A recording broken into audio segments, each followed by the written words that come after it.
जय हिंद दोस्तों, मैं जेपी चौधरी और आप देख रहे हैं YouTube channel service to saving guide. Service to saving guide में आपका बहुत बहुत स्वागत है।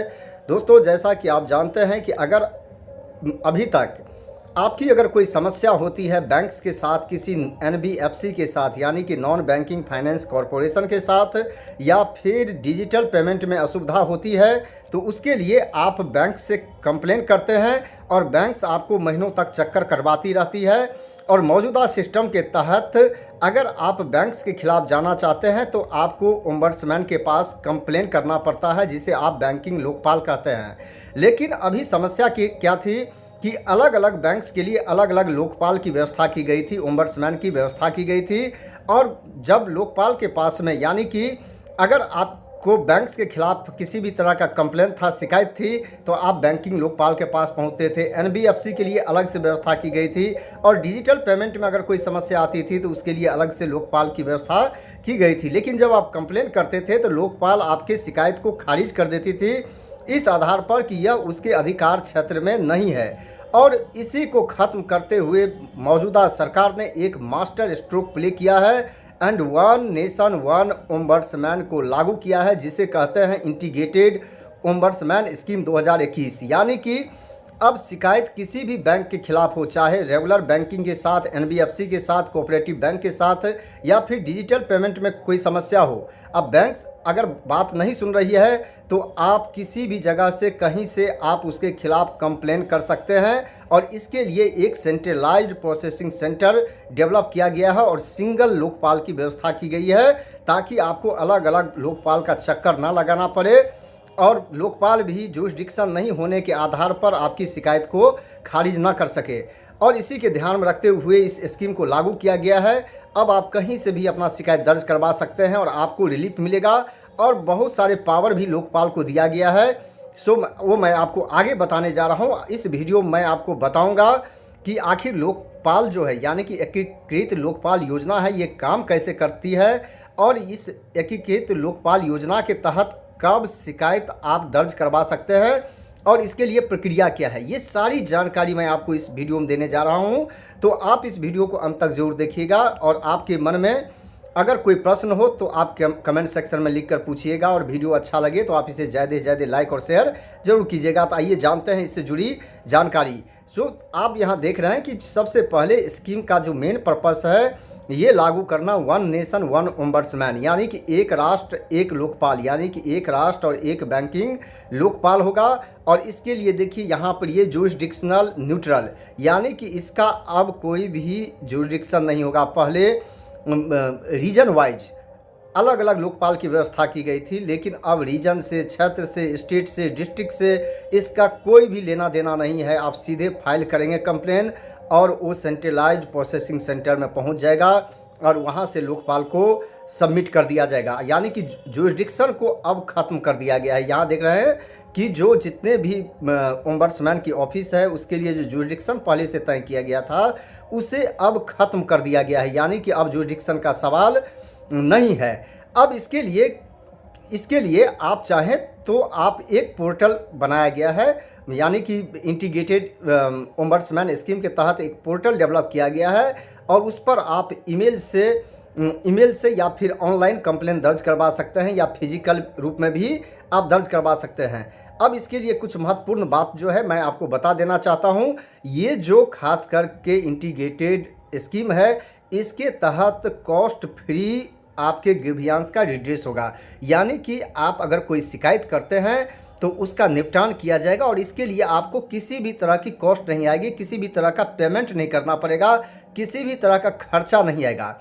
और इसके करने के लिए अगर कोई भी बैंक्स की अगर जो सर्विस है यानी कि जो सेवा दे रही है उसमें कमी पाई जाती है तो उसके खिलाफ आप ओम्बड्समैन के पास यानी कि शिकायत कर सकते हैं। बैंक्स अगर आपकी बात को नहीं सुन रही है तो आप उसके पास शिकायत कर सकते हैं, लेकिन शिकायत के लिए एक शर्त है कि आप बैंक्स, एनबीएफसी या पेमेंट सिस्टम ऑपरेटर के खिलाफ आप कंप्लेन करना चाहते हैं तो पहले आपको लिखित शिकायत देनी पड़ेगी बैंक्स को, एनबीएफसी को या पेमेंट सिस्टम ऑपरेटर को। और ये 30 दिन तक अगर कोई आपको जवाब नहीं मिलता है या 30 दिन के अंदर आपके फेवरेबल अगर डिसीजन नहीं लिया जाता है तो आप उसके बाद फ्री है, यानी कि उसके बाद आप लोकपाल को शिकायत कर सकते हैं। और इसके लिए आपको 1 वर्ष का टाइम दिया गया है कि 1 वर्ष के अंदर जो इसका लिमिटेशन है उस पीरियड में आप कभी भी लोकपाल को कंप्लेन कर सकते हैं। और इसके लिए अब आप यहाँ देखिए कि जो पहले से बैंक्स के लिए बैंकिंग ओम्बड्समैन स्कीम 2006 थी, ombudsman scheme for non banking finance companies, यानी एनबीएफसी के लिए 2018 में ओम्बड्समैन स्कीम जो लागू किया गया था, और ombudsman scheme for digital transaction, यानी कि डिजिटल ट्रांजैक्शन के लिए जो ओम्बड्समैन स्कीम है 2019 में लाया गया था, यानी कि लोकपाल की व्यवस्था की गई थी। इस सारे को ख़त्म करके यानी कि एक में अब मर्ज कर दिया है, इसीलिए इसका नाम है इंटीग्रेटेड ओम्बड्समैन स्कीम। अब इसके अलावा आप चाहें तो जो कोऑपरेटिव बैंक्स हैं, non scheduled primary cooperative banks हैं, यानी कि जो कोऑपरेटिव बैंक्स 50 करोड़ से ज़्यादा डिपॉजिट का साइज है, अगर उसके साथ आपकी कोई समस्या होती है तो भी आप बैंकिंग लोकपाल को इसके खिलाफ कंप्लेन कर सकते हैं। और जब आप बैंकिंग लोकपाल को जो कंप्लेन करते हैं, इसके लिए कितने अमाउंट के लिए आपको कंप्लेन करना पड़ेगा, कितनी राशि होनी चाहिए, तो इसका कोई भी लिमिट नहीं है। राशि कितनी भी हो, लाख में हो, करोड़ में हो या रुपये में हो, आप बैंकिंग ओम्बड्समैन को कंप्लेन कर सकते हैं और बैंकिंग ओम्बड्समैन उस पर अपना अवार्ड पास करेगी, यानी कि अपना ऑर्डर पास करेगी। और इसके लिए जो बैंकिंग ओम्बड्समैन है तो कंप्लेन करने के लिए कोई फाइनेंशियल लिमिट नहीं है, लेकिन अगर आपके कोई लॉस हुआ है तो बैंकिंग ओम्बड्समैन मैक्सिमम आपको 20 लाख रुपए तक की कंपनसेशन दे सकती है, यानी कि 20 लाख तक की क्षतिपूर्ति आपको दे सकती है। लेकिन इतना ही नहीं, और कुछ आपको दे सकती है। अगर आपको हैरासमेंट हुआ है, जो आपने अपना वक्त बर्बाद किया है उस केस में, उस शिकायत करने में आपको जो मेंटल एंग्विश हुआ है, यानी कि मानसिक परेशानी हुई है, इसके लिए भी लोकपाल आपको 1 लाख रुपए तक का कंपनसेशन दे सकती है। ये लोकपाल का पावर है, ये जो नया पावर दिया गया है। अब मैं बताता हूं कि आप कैसे फाइल कर सकते हैं कंप्लेन लोकपाल के साथ, यानी कि इंटीग्रेटेड स्कीम 2021 के तहत।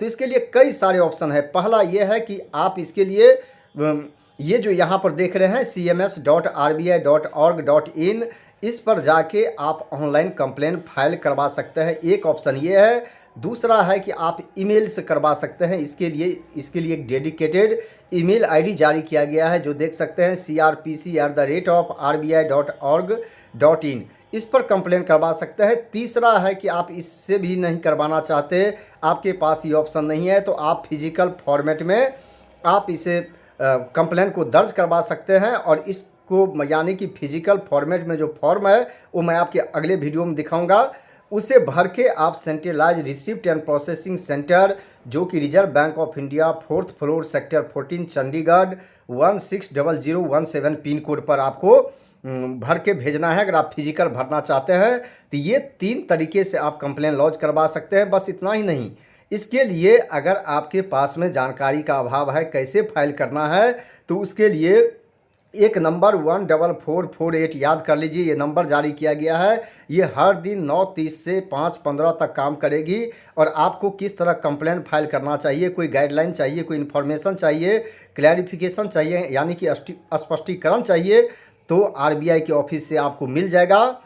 तो ये प्रोसेस है दोस्तों, आप इस तरह से कंप्लेन फाइल करवा सकते हैं। और ऑनलाइन कैसे फाइल आपको करना है या फिर फिजिकल फॉर्मेट में कैसे फाइल करना है, उसके लिए फॉर्मेट क्या है, वे मैं आपको अगले वीडियो में आपको बताऊंगा, पूरी जानकारी दूंगा कि किस तरह से ऑनलाइन और ऑफलाइन मोड में आपको फाइल करना है। तो मैं एक्चुअली आपको एग्जांपल देके उसमें दिखाऊंगा आपको। तो दोस्तों मुझे पूरा विश्वास है कि यह वीडियो अच्छा लगा होगा, जानकारी अच्छी लगी होगी। वीडियो अच्छा लगा तो आप इसे लाइक ज़रूर कीजिएगा और शेयर भी कीजिएगा, ताकि दूसरों को भी अगर बैंकिंग सिस्टम से कोई परेशानी हो तो इस स्कीम का लाभ उठा सके और अपना जो शिकायत है उसे दूर करवा सके। तो एक बार फिर जय हिंद दोस्तों, मुझे पूरा विश्वास है ये वीडियो अच्छा लगा होगा, जानकारी अच्छी लगी होगी। वीडियो अच्छा लगा तो इसे ज़्यादा से ज़्यादा लाइक और शेयर ज़रूर करें। ये वीडियो देखने के लिए आपको बहुत बहुत धन्यवाद।